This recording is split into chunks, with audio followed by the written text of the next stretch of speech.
Perkenalkan, nama saya Hanina, temannya Bu Elsrin.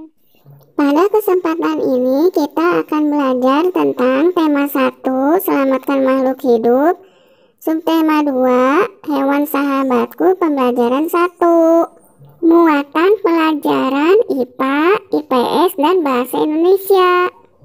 Namun sebelum teman-teman melanjutkan video ini, jangan lupa teman-teman untuk mengklik tombol like, share, and subscribe, juga tanda lonceng agar teman-teman bisa dapatkan video-video pembelajaran terbaru lainnya. Teman-teman, negara-negara di Asia Tenggara memiliki banyak jenis hewan. Beberapa di antaranya ada yang dijadikan sebagai makanan, simbol negara, atau dijadikan binatang peliharaan. Berikut adalah contoh-contoh hewan yang dijadikan sebagai simbol atau lambang-lambang di negara-negara Asia Tenggara. 2 harimau yang menopang perisai merupakan simbol kekuatan dan keberanian. Diambil dari lambang negara Federasi Malaya. Ini adalah lambang negara Singapura. Di sebelah kiri perisai terdapat seekor singa yang berdiri, yang melambangkan Singapura, dan di sebelah kanan seekor harimau melambangkan Malaysia yang memiliki kaitan sejarah dengan Singapura.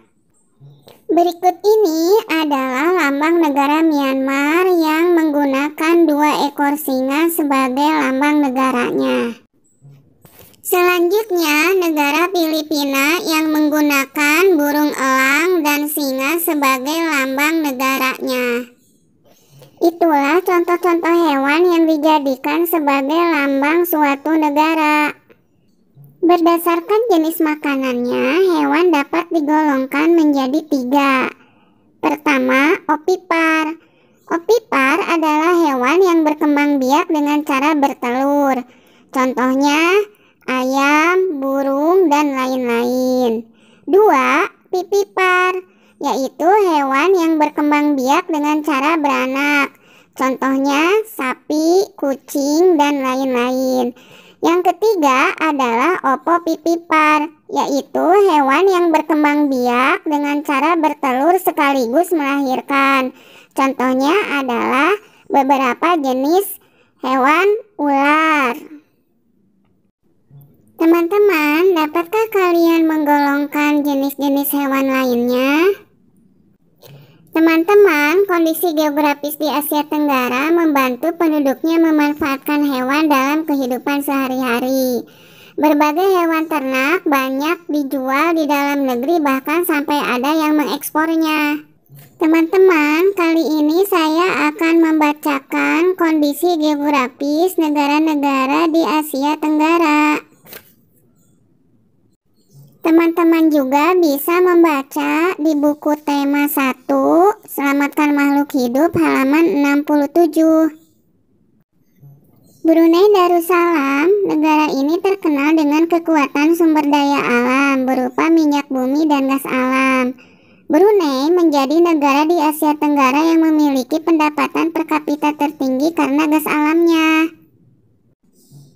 Berikutnya adalah negara Filipina. Filipina adalah sebuah negara kepulauan yang mata pencahariannya sebagian besar penduduknya adalah di bidang pertanian. Filipina berhasil menjadi salah satu negara di dunia yang dapat membangun dan mengembangkan pertaniannya dengan baik.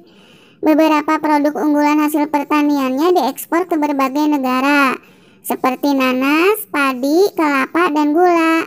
Hasil pertanian ini juga yang menunjang perkembangan ekonomi negara ini. Selanjutnya negara Indonesia, teman-teman. Indonesia sebagai negara kepulauan terbesar di kawasan ini. Indonesia memiliki ragam sumber daya alam yang sangat kaya. Banyak hal yang dapat dikembangkan untuk memperkuat perkembangan ekonomi Indonesia. Saat ini Indonesia mengekspor minyak dan gas bumi, tekstil, dan produk-produk dari kayu. Pertambangan menjadi salah satu pintu masuk para pengusaha mancanegara ke Indonesia. Keindahan alam Indonesia pun merupakan daya tarik yang menjadi sumber devisa negara dari sektor pariwisata. Kamboja Kamboja. Di Kamboja mengalir Sungai Mekong. Daerah di sekitar Sungai Mekong merupakan daerah yang subur. Mata pencaharian penduduk Kamboja adalah pertanian. Hasil pertanian Kamboja yang besar adalah padi dan karet. Selanjutnya negara Laos, teman-teman. Laos bertetangga dengan Kamboja. Negara ini dilewati oleh aliran Sungai Mekong. Sama seperti di Kamboja, kegiatan pertanian banyak dilakukan di sepanjang aliran sungai ini. Sebagian besar hasil pertanian dinikmati oleh masyarakat Laos. Teman-teman, negara berikutnya adalah Malaysia. Kegiatan ekonomi utama penduduk Malaysia adalah di bidang pertanian, pertambangan, dan perindustrian. Perdagangan internasional merupakan salah satu kegiatan ekonomi Malaysia yang mengalami pertumbuhan tercepat. Peralatan elektronik, minyak, dan gas bumi diekspor ke negara lain. Produk dari kayu, minyak sawit, karet, tekstil, sepatu, dan bahan-bahan kimia diperdagangkan di dunia internasional. Selanjutnya negara Myanmar. Mata pencaharian utama penduduk Myanmar adalah pertanian, perkebunan, dan pertambangan. Padi merupakan hasil utama dari pertanian di sana. Myanmar merupakan salah satu negara penghasil padi terbesar di Asia Tenggara. Singapura. Singapura merupakan negara paling maju di kawasan ASEAN. Letak Singapura sangat strategis. Saat ini Singapura menjadi negara transit teramai di Asia. Selanjutnya negara Thailand. Thailand sering disebut sebagai lumbung padi di Asia Tenggara. Padi memang merupakan hasil pertanian terbesar dari negara ini. Selain itu, perkebunan, kehutanan, pertambangan, dan industri juga merupakan kegiatan ekonomi penduduk Thailand. Saat ini penghasilan utama Thailand adalah sektor pariwisata. Keunikan bangunan budaya di Thailand menjadi daya tarik tersendiri bagi para wisatawan mancanegara. Vietnam. Setelah pulih dari Perang Vietnam, negara ini mulai berkembang di berbagai sektor perekonomiannya.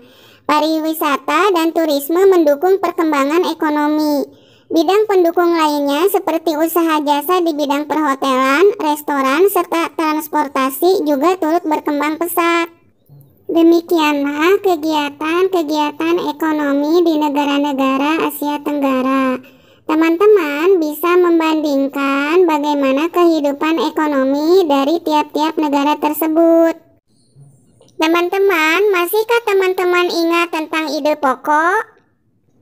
Iya betul teman-teman, ide pokok adalah ide atau gagasan yang menjadi pokok pengembangan paragraf. Makanya nama lain ide pokok adalah gagasan utama. Ide pokok terdapat di kalimat utama dan setiap satu paragraf hanya ada satu ide pokok. Teman-teman, berikut ini adalah langkah-langkah cara menemukan ide pokok dalam suatu paragraf.